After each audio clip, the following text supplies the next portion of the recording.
সুপ্রভাত আমার প্রিয় পরিবার। তো চলো আজকে হচ্ছে এই প্রকৃতি দিয়েই আজকের সকালটা শুরু করলাম। কারণ ঘুম থেকে উঠে আমি আগে দরজাটা খুলে দেখতে পাই প্রকৃতি আর আমার এই লাগানো গাছগুলো, নিজের হাতে লাগানো গাছগুলো যখন চোখে দেখি তখন মনে হয় প্রাণটা ভরে যায়। আসলে আমরা তো আগে চাষবাস করতাম ঘরে, তাই না? চাষির ঘরেও মেয়ে, চাষির ঘরের বউ, সমস্ত কিছুই আমি। শুভ সকাল বন্ধুরা।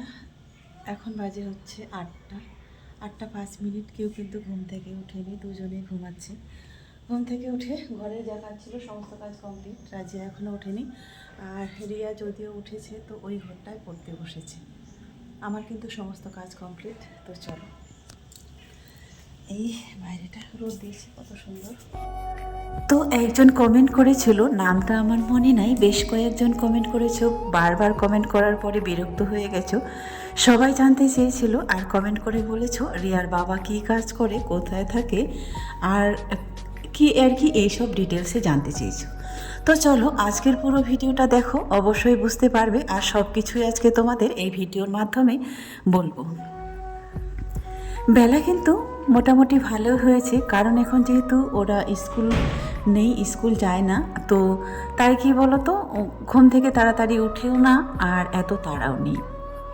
স্কুলে ক্লাস হয় না এই কটা দিন, মোটামুটি কদিন পর ওদের হচ্ছে স্কুলের যে অ্যানুয়াল ফাংশন সেটাই হবে, তার জন্য প্রস্তুতি করাচ্ছি।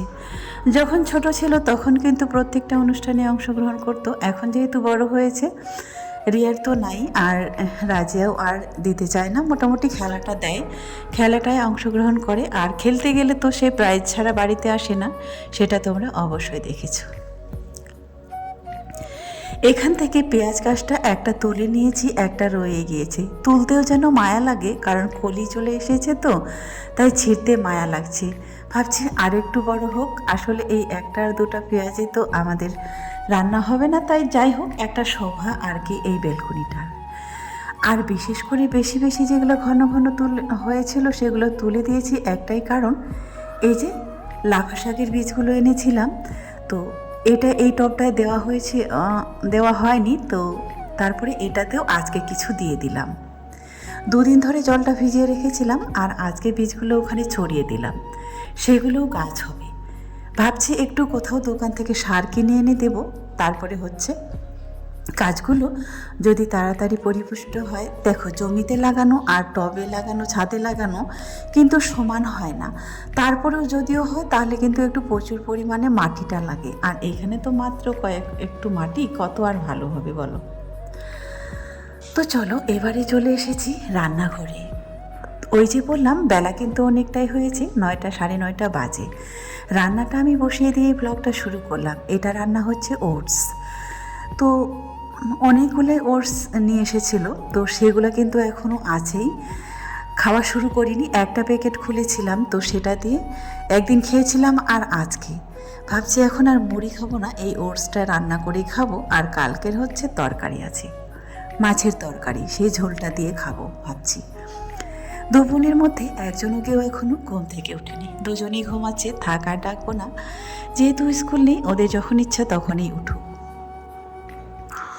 ততক্ষণে আমার রান্নাটা হয়ে যাবে, খেতে বসবো। জানি না এর মধ্যেও আবার জল চলে আসবে।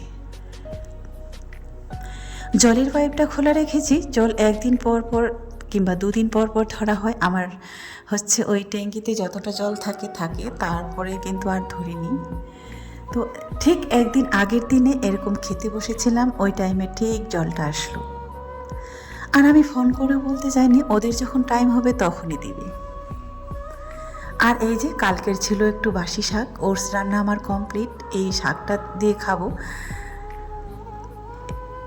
কারণ এই শাকটা হলো আমার সব থেকে ফেভারিট, প্রিয় একটা শাক, মটরশুঁটি শাক। আর হচ্ছে বেতে শাক একসঙ্গে দিয়ে রান্না করেছিলাম, মিক্স শাক। এমনিতেই ভালো লাগে, 2-3 রকমের, 7 রকমের, 4 রকমের, 5 রকমের শাক দিলে সেই শাকটার কিন্তু টেস্টই আলাদা হয়। তারপরে চলো, এই তো মোটামুটি তুলে নিয়ে নিলাম অর্ধেকটা। আগে কিন্তু এটা খেতে অভ্যস্ত ছিলাম না, খেতে ভালো লাগতো না। তো এটা 2-3 দিন যখন 2 দিন খেলাম, তারপরে মনে হচ্ছে কি ছোটোবেলায় আমার হচ্ছে ঠাকুমা কী করতো, যে বাড়িতে যে জাতা থাকে সেই জাতাতে গমটা ভাঙিয়ে কেমন একটা ওটা দিয়ে বানাতো, ওটা দিয়ে আমরা ঘাটি বলতাম, গমের ঘাটি। তো সেম ওই স্বাদটাই আমার মনে হলো। আসলে আগের যে খাওয়াগুলো ছিল সেগুলো কিন্তু একেবারে ইউনিক ন্যাচারাল খাওয়া ছিল। তো সেই খাওয়াগুলো আর সেই টেস্ট তো আর এখন বর্তমান যুগে পাওয়া যাবে না, তাই না? তো আমার একটু মনে হলো ওই রকম পুরোপুরি টেস্টটা না হলেও ওই রকম মনে হলো। জানি না ওটা কী দিয়ে বানিয়েছে আর কী দিয়ে তৈরি। তো চলো, একটু মাছের পিস ছিল, একটু ঝোলটা আর পিসটা নিয়ে নিলাম, আলুটা নেব না ভাবছি। চলো, তারপরে হচ্ছে আরও অনেকক্ষণ পরে এলাম, এখন বাজে সম্ভবত 1টা-1.5টা, আমার স্নান কমপ্লিট। আমার কিন্তু ওর মধ্যে সমস্ত কাজ কমপ্লিট করে স্নানটা করে নিলাম। কাছাকাছি আজকে মোটামুটি ভালোই ছিল। ভেবেছিলাম ছাদে শুকাতে দিতে যাব, তাড়াতাড়ি শুকিয়ে যাবে, কিন্তু না, এইখানে যে হাওয়াটা দিচ্ছে মনে হচ্ছে ফাল্গুন কিংবা চৈত্র মাস। তাই আর কোথাও যাব না, এখানেই দিয়ে দিব শুকাতে। ছাদে যাব না, বিকেল হতে না হতে দেখব সমস্ত কাপড় শুকিয়ে গেছে। এই দৃশ্যটা অপূর্ব লাগছে, মনে হচ্ছে যেন এক টুকরো গ্রামে দাঁড়িয়ে আছি গাছগুলো দেখার পরে। এই বেলকনিতে বসলে বিকেলটা বসি, সকালবেলা রোদেও খেতে বসি, আর দুপুরেও ওরা খেতে এখানেই বসে। এখানে রোদটা আসে আর প্রকৃতি দেখে দেখে ওরা খেতে বসে দুজনেই, দেখা দেখি করে দুজনে খায়। এমনিতে তো ওদের খাইয়ে দিতে হয়, আমি যখন এখানে বসি দুজনকে নিয়ে, তখন যাই হোক দেখা দেখি করে দুজনে খেয়ে নেয়, আর খাইয়ে দিতে হয় না। চলো এবার চলে আসি মূল কথায়। তোমরা যেটা অনেকে জানতে চেয়েছিলে যে রিয়ার বাবা কী করে, কোথায় থাকে। প্রথমত বলি, আমাদের বাড়ি হচ্ছে উত্তর দিনাজপুর জেলার কালিয়াগঞ্জ গ্রামে। আর কালিয়াগঞ্জের গ্রামে কিংবা উত্তর দিনাজপুর জেলাতে বললে, আমার শ্বশুরের নামটা বললে যে কেউ তোমাদেরকে চিনবে, হায়দার আলী বাড়ি। মানে আমার শ্বশুর ওই গ্রামের মহাজন, জমিদার। তারপরে হচ্ছে রিয়ার বাবা হচ্ছে ডাক্তার। এবার তোমরা বলবে যে কেমন ডাক্তার। তো রিয়ার বাবা হচ্ছে, তোমরা কি বলো আমি জানি না, হাতুড়ে ডাক্তার গ্রামে যেটাকে বলে, হাতুড়ে ডাক্তার। তো প্রশিক্ষণ নেওয়া। তারপরে আমাদের হচ্ছে গ্রামে হচ্ছে কি বলতো, মানে বাড়িতেও চেম্বার ছিল গ্রামে আমাদের যে। তো এই দিক থেকে তো তোমরা চিনবে না, আমাদের গ্রামের পাশে একটা মার্কেট আছে, সেখানে হচ্ছে আমাদের ওষুধের দোকান ছিল। ওষুধের দোকান চেম্বার দুটোই ছিল একসঙ্গে।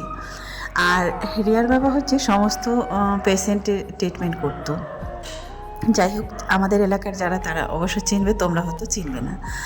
তো তারপরে বলি, তারপরে হচ্ছে রিয়ার বাবা বর্তমান হচ্ছে শিলিগুড়ি মেডিকেলে থাকে, ব্লাড ব্যাংকে বর্তমান থাকে, সেখানেই থাকে। তো যারা যারা জানতে চেয়েছিল আর যারা যারা এই কথাটা শুনতে চেয়েছিল, তো তাদের অবশ্যই বলে দিয়েছি, তারা অবশ্যই বুঝতে পেরেছো। আর আমরা কেন এসেছিলাম, আমি কেন এসেছিলাম, তো আমি এসেছিলাম বাচ্চার পড়াশোনার সূত্রে। আমরা দুজনেই সিদ্ধান্ত নিয়েছিলাম, আমাদের যখন দুটোই মেয়ে, আমরা দুই মেয়েকে ভালো করে পড়াশোনা করে মানুষের মতো মানুষ করব।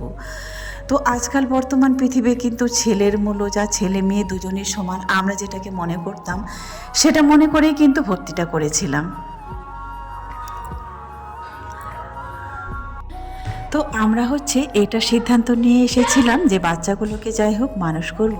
আর এই তো তারপরে বাকি জীবনটা এইভাবেই চলছিল আর এইভাবেই গেল। তো আজকের মতো শেষ করছি। সবাই ভালো থাকবেন, সুস্থ থাকবেন।